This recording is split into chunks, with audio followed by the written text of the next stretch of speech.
Good morning, and welcome to the Africa Weekly Talk.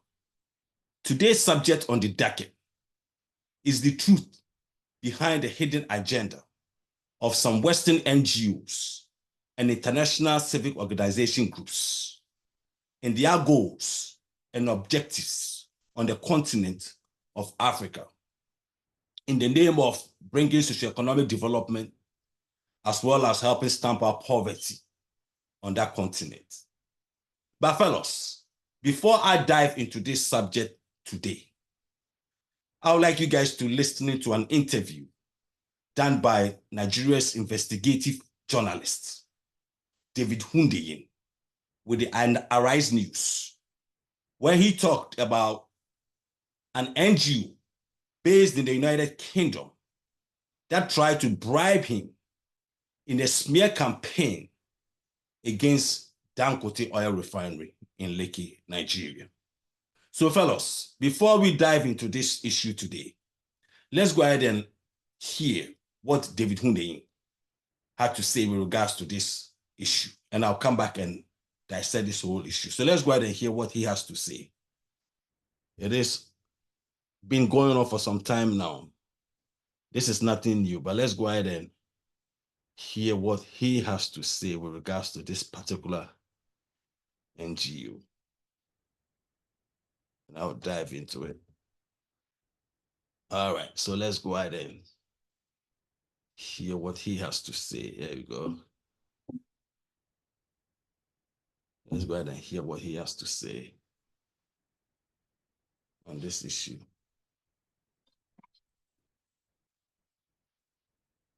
Producer is now Nigerian investigative journalist David HUNDEYIN has alleged that an international NGO, Dialogue F, is mobilizing a media campaign against Nigeria's first local refinery. In a series of posts on Twitter over the weekend, HUNDEYIN said the NGO tried to bribe him to write an article discrediting Dangote refinery. He claimed he was offered 800,000 naira, that's the equivalent of $500 to write a smear piece against the refinery under the pretext of environmental concerns.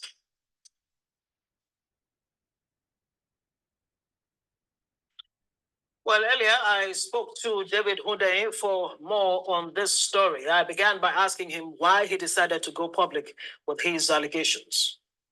I thought that it's in the public interest.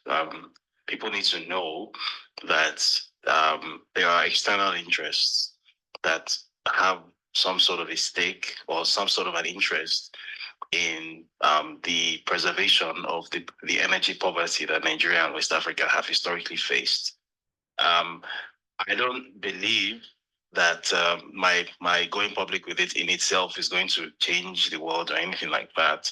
I don't think my profile is that powerful. However, I think that the power of public exposure is one of the last few real powers that regular people in this part of the world still have. I feel like a lot of the power that these foreign actors wield can be wielded because it's wielded in secret, because people don't even know that it exists.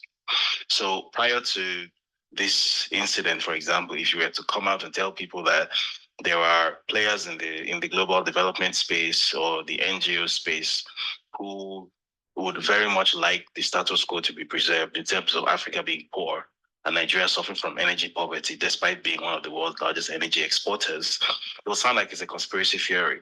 But here you have hard evidence of a Western NGO, UK NGO funded by American money, quietly moving around, trying to arrange the pieces on a chessboard to create a narrative war against what objectively, regardless of whatever one thinks about the owner of the refinery, objectively, that refinery, which by the way is also the largest single investment ever made in the history of West Africa, $20 billion. But there's this narrative war against this refinery being fought essentially by white people in London and New York. And then they're trying to use an African face to be the spearhead of this narrative war.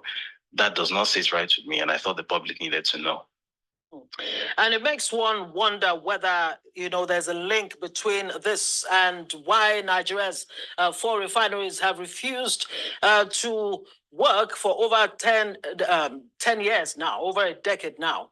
Do you think that this is the MO of foreign entities to stop development, not only in Nigeria, but in Africa as a whole? I mean, even before this happened, I happen to have quite close relationships with several people who work in and around the energy space. I myself work in the energy space, although in the sort of renewable part of the space. And one thing you will always hear is that getting funding for energy projects in Africa is almost impossible nowadays, because you will hear things like ESG, you hear things like energy transition, fossil fuels are bad. Mm-hmm. So basically, you're trying to get a pipeline constructed from Uganda, which recently discovered oil and gas reserves. So you're trying to get a pipeline constructed from Uganda through Tanzania to the port. So Uganda can actually benefit from its oil reserves. It can actually export oil and earn revenue to build infrastructure, right? Because most of Nigeria's infrastructure, for example, was built with oil revenue. Uganda doesn't have that infrastructure because they simply don't have the money. And now they have the opportunity to earn that money using their oil revenue. And then the financing to actually build the pipeline is being blocked because they are being told that you are not allowed to build any energy infrastructure that has to do with fossil fuel because of emissions. Meanwhile, Africa is responsible for 3.9% of global emissions. We don't register on the ranking. We might as well not exist. So what emissions are we cutting? We don't have anything to cut. You are looking at a starving man. His ribs are showing. This person is malnourished. He's about to drop dead. You're telling him that he needs to go to the gym and exercise and lose weight. That's what they're telling us. It makes no sense. Yeah, this is what this is not just dialogue. This is a Pan-African phenomenon. Right. Prior to this, sorry. So this is what Dialogue Earth said you should do in carrying out a spare campaign against the Dangote refinery. And I'm wondering, now you have been offered $500, you turned it down. Is there any chance that other journalists or other individuals or entities may have been approached by not just this Dialogue Earth, but by other foreign entities, to scuttle major projects in Nigeria? Absolutely, 100%. First of all, with this particular instance, I'm pretty sure that I wasn't the only journalist that they would have reached out to. I'm quite sure, even though I can't prove that yet. But even in the aftermath of going public, they already sort of mobilized a narrative response. So I'm not going to mention the name of the news platform or the journalist involved, but there's already been that pushback where they've sponsored articles in 2 major Nigerian online news mediums and referred to what I did as sensationalist, that essentially it's not that big a deal, that I kind of misrepresented what was being done, and basically that I'm an attention seeker. And I did it to, I don't know, to chase clout or something. That is really not that big a deal. That's the narrative that they've mobilized, and they've sponsored it and put it on 2 Nigerian media platforms already, who are happy to publish it, as they always are. Moving away from Nigeria, I have personal knowledge of incidents like this where, for example, the EACOP, which is a pipeline that is supposed to connect Uganda and Tanzania to the port in Tanzania, there are native Ugandans and Tanzanians who have been paid by these foreign civil society actors. Their visas to the US have been facilitated to basically go to the US and speak to American audiences, including financiers and politicians and whatnot, and tell those people, influential people, that funding a project that is going to lift their African country out of poverty is bad for the environment, right? And these people will listen to them because it's an African saying it. Obviously, you cannot love an African's country more than the African himself. Mm-hmm. Meanwhile, they are being paid to do that. That may not necessarily be even what they believe. It's the NGO that is paying them money to do that. I think there's a very serious moral problem with that. And I'm wondering why $500. I mean, is that how cheap these foreign bodies see African journalists, like yourself? And is this the first time you'll be approached, to do such a hatchet job? And how did you, respond or react if it's not the first time? So clearly, that is how much they think African journalists, or how much they think it takes to compromise an African journalist or to co-opt an African journalist's voice. Because whether we like to hear it or not, the truth is that journalism on the continent is just generally not a very financially rewarded activity for most practitioners. So I'm guessing the market price that they have become used to, that this is what usually gets people to say how high when they ask them to jump, is this much. It's not the first time that I've been approached in terms of being commissioned to write a story or to write an article. It's a fairly common thing actually within the journalism space. If you have a good writing style that people like, or if you have a large audience, you get approached. And it's not the first one that I've turned down for ideological reasons. Sometimes I'll turn it down. Maybe it's some entity that wants me to write about Israel versus Palestine. And I'm like, what? I don't really feel comfortable writing about this. I don't feel like I personally should be commenting on this. I don't feel like I personally have a stake, and I don't feel like I should interfere in this, so I turn it down. But this is the first time that someone has come to me with an offer to write about something that affects my country and that affects me potentially, and basically told me to write against my own interests. How do you expect, what kind of outcome do you expect after this revelation, especially on the part of government? What are your expectations? I expect the government to do absolutely nothing, as they always do. The purpose of this wasn't to try and get a response from the government, but it was to educate the public, because I think that it's only the public now that can actually rescue this thing, because clearly the government of the day, at the very least, doesn't really seem to care. I'm being charitable in saying this, but at the very least doesn't really seem to care whether Dangote Refinery takes off or not. I think that, again, regardless of whatever anyone's personal feelings and opinions are about the person of Aliko Dangote, I think it would be a disaster for Nigeria and for Africa if a $20 billion investment dies. That absolutely should not happen. But I think the Nigerian government is, at the very least, completely lukewarm about it.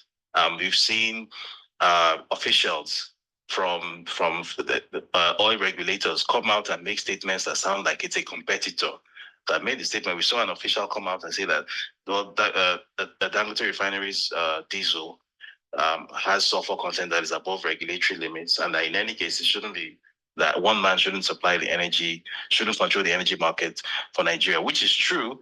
But again, it shouldn't be a regulator coming out to say that, because it almost sounds as if the government is being antagonistic toward a private business in Nigeria, which is incredible. So my hope in going public with this was for Nigerian people to understand that there's a network of interests that would very much like to preserve Nigerian poverty, that would very much like to see them continue being poor, and that for the first time, there is an opportunity to sort of very, very frontally and very visually oppose these interests. Because as I said earlier, how these interests have generally worked in the past is by operating in the shadows. Occasionally, when they meet people like myself, people in the media space, they're able to get their way one way or the other. But now they were unfortunate enough to run into someone like me who, has a reputation for being a bit of a hothead. And I guess they regret that now. And I guess this has the fact that people can now see this hard evidence that this is the sort of skullduggery going on in the background, that this is not a conspiracy theory, this is real, this happened, this is in black and white, then I think that does an important job of sort of rewiring the mental architecture of Nigerians so that they understand that you actually do have enemies, both local and international, and you need to start being serious about being an active citizen, because if you're not, there are people who are very happy to sort of occupy that space for you and keep you exactly where you are. All right, fellas. So you guys just heard from the horse's mouth himself, talking about this UK-based NGO trying to bribe him in a smear campaign against Dangote Oil Refinery. But folks, this is what Kwame Nkrumah, the great Osajifo Dr. Kwame Nkrumah, the first president of Ghana, talked about 60 years ago. the neocolonialism. The neocolonialism. If you have the chance to read Kwame Nkrumah's books, he talked about this issue, where they come in different forms.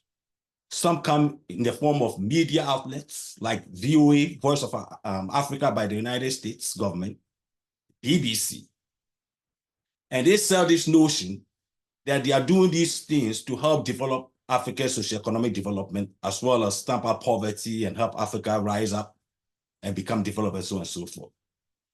So these international organizations that are all based in Africa have a hidden agenda, in some cases orchestrated by their international donors based in Western countries, in Asia, and so on and so forth. So I'm not surprised to hear this from this great journalist coming out to tell the truth about what really transpired between him and this NGO. Because Kwame Nkrumah already talked about it. He said these neo-colonialists are going to come in different forms. They come in the form of puppet governments, puppet administrators in your various administrative organizations and institutions in your various African countries.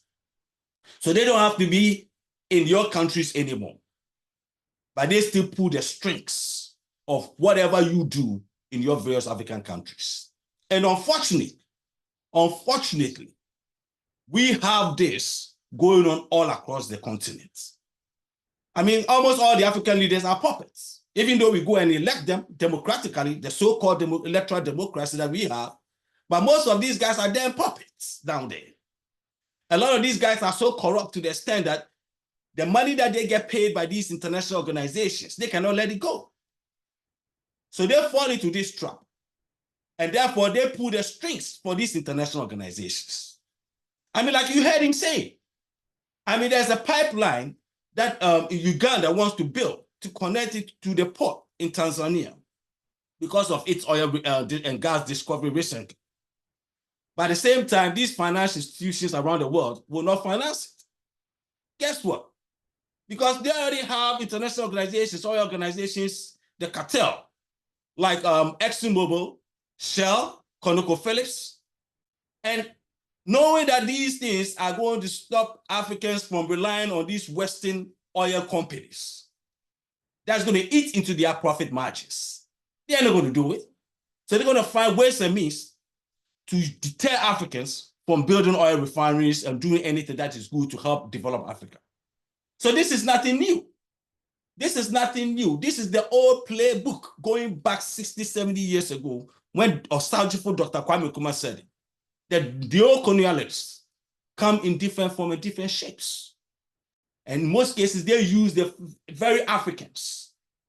They use the very African, the black people on African continent to do their dirty jobs for them. So they come up with this smear campaign talking about, oh, Dangote's oil refinery is bad for the environment in Nigeria and Africa. I mean, fellas, come on, man, give me a break. Give me a break. How much CO2 does Africa contribute in this world? How many industries do you see on the continent of Africa contributing to the global warming and global situation environmentally today? Most of these are generated in Asia, China, India, Singapore, South Korea, and then the United States, as well as European companies. But somehow, they have convinced these African leaders, our current leaders, that somehow we have to sacrifice. We have to sacrifice to benefit their economic development, when we haven't benefited from any of these industrial development in the past 100 years. What development and benefit have we gotten from it? But somehow now they're telling us to curtail on our economic and socioeconomic development in the name of environmental issues, so they can benefit from that. And then we are still going to be stuck at the bottom, still being poor and still relying on them. I mean, come on, fellas. This is unfortunate, but that's the truth behind it. These international organizations that you see in your countries, fellas, man, a lot of these organizations have hidden agendas. They are not there to do anything to help Africa. I mean, you guys have to understand, aren't you, fellas? It is not in the West's as well as Asian countries' interests to see Africa develop. That is one thing we have to realize and we have to have known by now. It is not in their interest to see Africa become developed. Because at the end of the day, if Africans become developed, and now we have to turn all these raw materials into processed goods and export them to Europe and America and Asia, guess what? Their companies tend to lose out of it.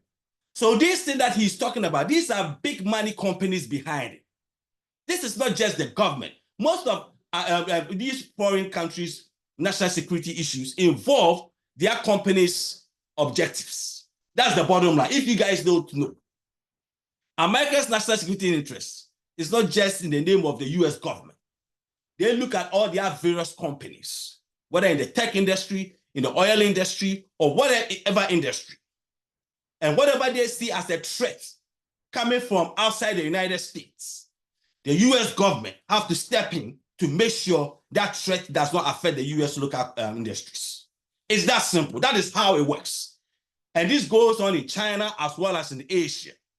But unfortunately for Africans, we don't even have leaders who think that way. We don't even see it that way.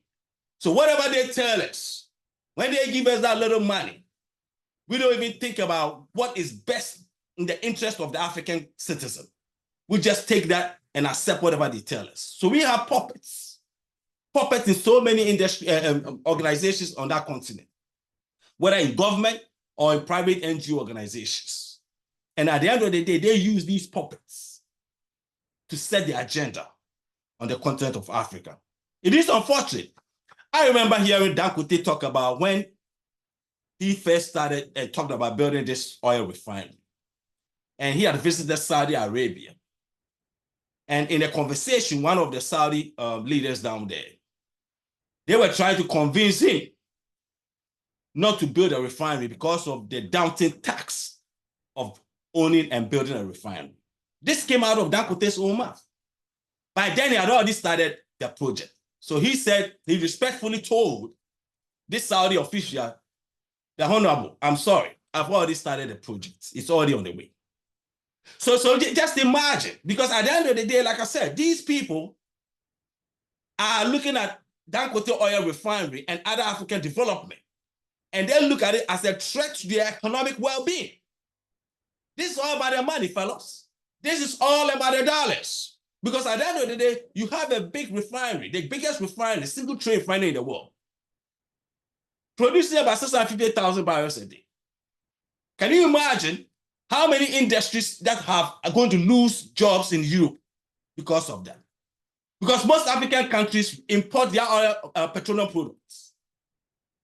I mean, as a matter of fact, I came across an article somewhere last year in The Economist, where they talk about some refineries in Europe have already started shutting down because of the coming up of the Dangote refinery. Because at the end of the day, most of these refineries are not going to be able to operate because now Nigeria wouldn't need to import these petroleum goods from these refineries. So this is part of the economic warfare that they have against Africa's socio-economic development. So it's unfortunate, but that's the saddest truth about it. But it is up to the African leaders. It is up to us, we the Africans. You see, but unfortunately, we don't have great leaders. We have good leaders who have our continent at heart. We don't. If we do, like the great Osajifo, Dr. Kwame Nkrumah, Patrice Lumumba, and so forth, if we have those people, they will be able to channel this thing in our favor. But unfortunately, we have puppets down there. Even though we go and elect them as democratically, so-called democratically elected government presidents and leaders in our various African countries, most of these people adhere to the interests of the Western countries and Asia against our own African interests. That is the unfortunate truth. Look at even your own African Union. Look at the organization. It's a useless organization, fellows. That is a useless organization. Look at it. African Union. Who finances it? It is financed by Europe and America. The African Development Bank. Who owns most shares in it? It's all owned by America and Japan and the European Union. So at the end of the day, everything you have on that continent in terms of these big banks and these organizations are controlled by Western and Asian countries. So if they control you financially, how in the world can you be able to do things independently to help develop your countries? It's not going to happen. Because at the end of the day, we are a bunch of puppets down there. And everything we do down there is controlled by these Western countries and organizations. And this goes back, like I said earlier, 60, 70 years when Kwame Nkrumah, Sergeant for Dr. Kwame Nkrumah, the great one, said that neocolonialism comes in different form and shape.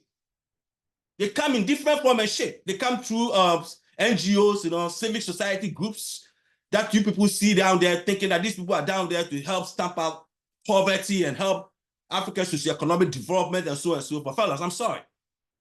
There are some that have good interest for Africa. There are some, but there are very few.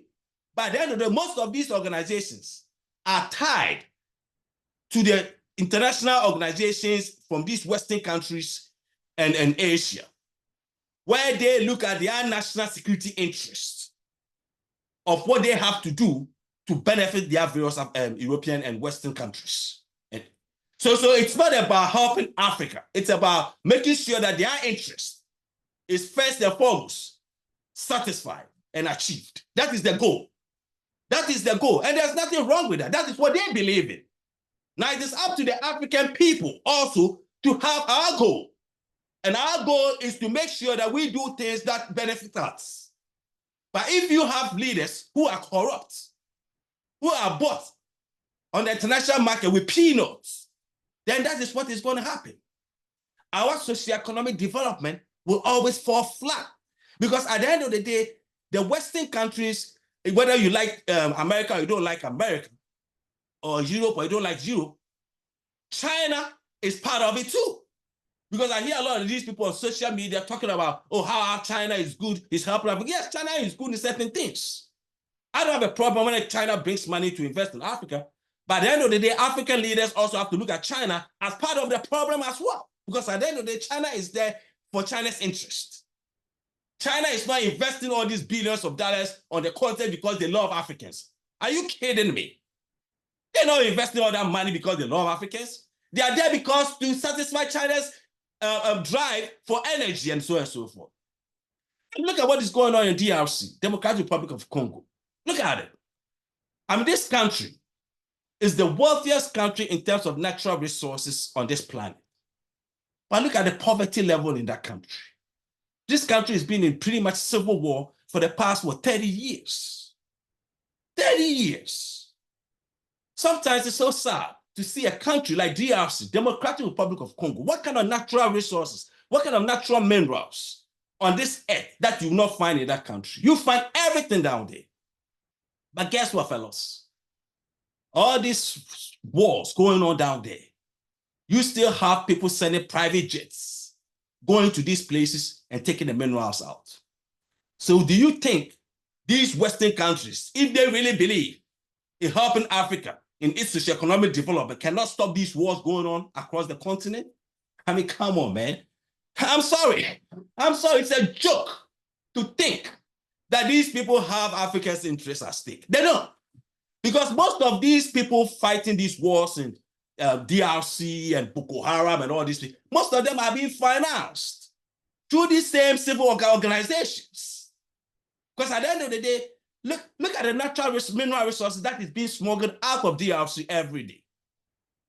There was even an article that was written some years back, about a year or two ago, where UN officials who are there in DRC to monitor the fighting to bring about ceasefire among the warring factions in DRC were taking gold from rebels to protect rebels and selling their arms, the arms that the United Nations have given them to use to fight these rebels. They were using their weapons, trading in these weapons for gold from the rebels. I mean, come on, fellas. Come on. This is a United Nations, its own investigation that it did a couple of years ago, and came out and acknowledged that some of its employees down there had traded weapons for gold. And what happened to those people? So, fellows, I mean, this is nothing new. It is unfortunate. This is very, very unfortunate. But that is the saddest truth behind everything that is going on the continent, fellows. This issue of Boko Haram, look at what is going on in Sudan right now. Look at what is going on. At the end of the day, all this has to do with the natural resources. Because look, as far as we Africans keep fighting among ourselves, as far as we have these little terrorist groups, Boko Haram and all these groups around the Sahel, causing havoc and so on and so forth, these countries that need the natural resources, the minerals, uses that to their advantage. That is the bottom line. That is the bottom line, fellows. All these organizations that you see in your various African countries, yes, some of them might be there to help and all that stuff, you know. Every now and then they will send you some donor money and so on to help stamp out poverty and stuff. But if Africans want to develop, fellows, let's be realistic here. We don't need no damn donor money. That's not what we need. Go back and look at some of the colonial royalty agreements that we still have with some of these colonial masters companies.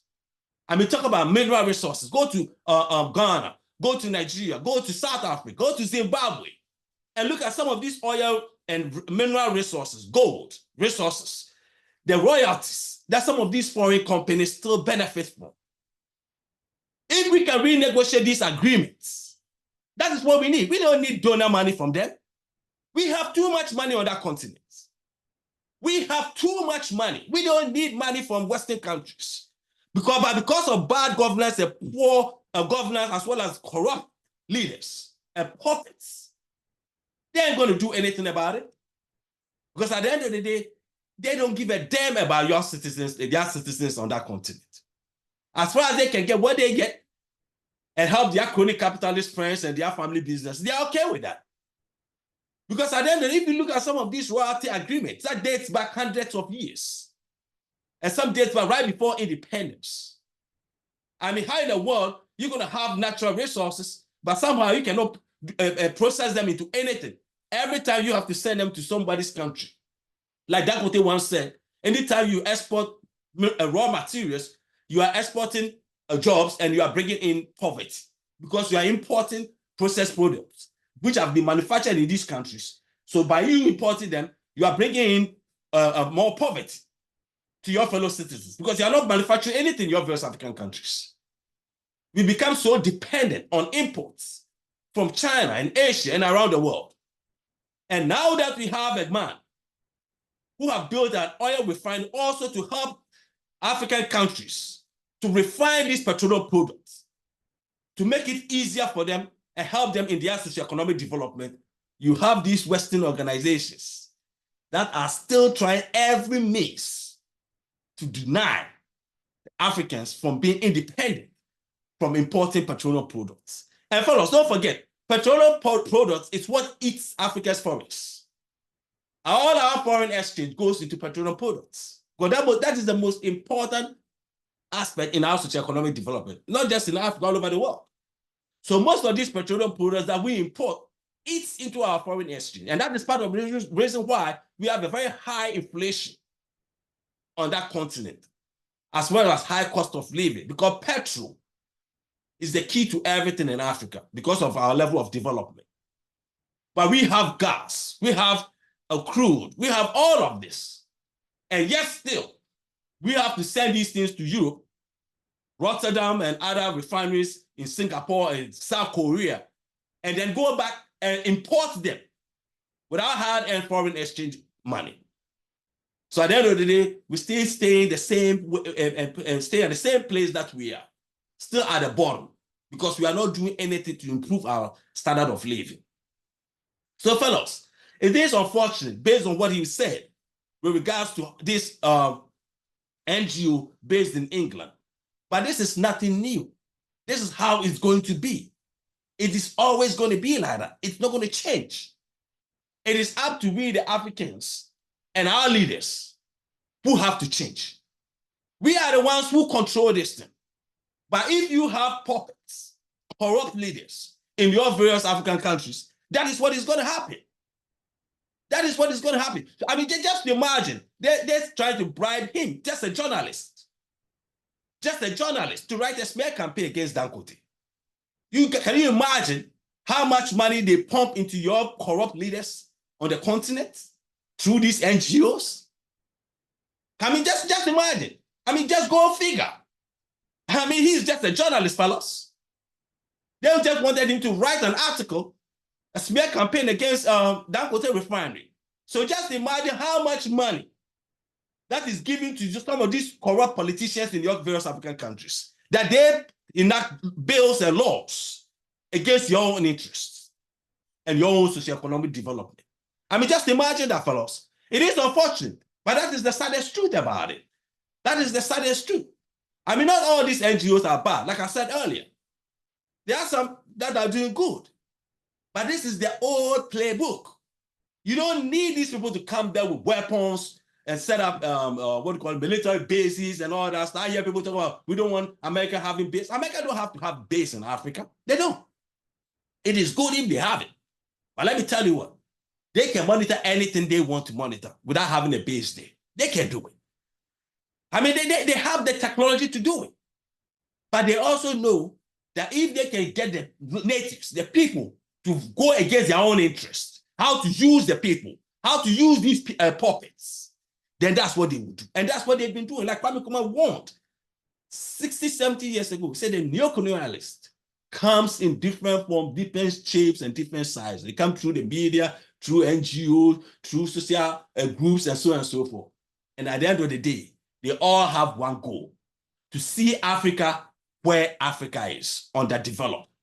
Because it's not in the interest of either China, South Korea, Japan, or Europe, or America to see Africa develop. Because if Africa controls its own natural resources, that means Africa controls the world, partly controls the world in so many areas. Because you talk about cobalt, lithium, all these are minerals that are needed in this technological development in this modern era. And if Africa controls them, then definitely they have a stake in a lot of things. So they have to keep us where we are. And they use these puppet governments. They roll the red carpet for them, and they come to America, and they go to Europe, and they see themselves, oh, the white man loves us. You know, we are the top dogs. They are a bunch of idiots if they don't know. I remember back about 30, 40 years ago, about 40-something years ago, when Mobutu Sese Seko was then the leader of Zaire, which is DRC, Democratic Republic of Congo today. Mobutu Sese Seko was the only African country that was the closest ally to the United States of America. Back in the 80s, during Reagan era, he was the only African leader that the Ronald Reagan would roll the red carpet for him when it comes to the United States of America. And the question was, why? Because DRC, with all its natural resources and minerals, was also sent in the middle, the center of Africa. So they used him to be a spy on the Russian allies all around DRC and the rest of Africa. So he was a key ally. That is why Kabila and all those people who were trying to overthrow Mobutu could never overthrow Mobutu Sese Seko that time. The only reason why Mobutu fell was because when the Cold War ended, America didn't need him anymore. That is the only reason why Mobutu Sese Seko lost that war against Kabila. He would never have lost that war if the Cold War was still in place at that time. America would have done everything to protect him because he was the one that was doing everything for the United States of America in that part of Africa. But right after the disintegration of the USSR, America didn't need him anymore. They didn't need him anymore. So they let Kabila come in. And that is what that civil war that have continued up to this day. So you have a country with all these natural resources, and you still have pockets of rebels fighting against the government, and then using their bases, being sponsored by some of these foreign entities, and they're smuggling out these mineral resources. And this has been going on for how long? 40 years now. Smuggling out mineral resources. And you think the DRC government don't have the power to fight, or the international organizations and international community, if they really believe in bringing stability in that area, cannot fight these ragtag rebels? Are you kidding me? Come on, fellows. No, this is not about African interest. As far as they keep us fighting among ourselves, as far as they can still get the resources out of our continent, without them coming there and establishing bases and so on and so forth. This is the only way they can get us. That's it. So you have these ragtag rebel groups and this Boko Haram. I mean, look at Boko Haram. You talk about a ragtag organization in the Sahel, Boko Haram. I mean, what do these people have? I mean, well, somehow the Nigerian government and these Sahel governments cannot stamp out this ragtag rebel group. Are you kidding me? Come on, fellas. Let's think well about these issues. These are not just issues just between these little rebel groups. There are always big money industries all across the globe behind these rebels and all these organizations. So, fellas, if it's Sunday, it's the Africa Weekly Talk. God bless you guys and have a great week. Thank you guys and peace and love.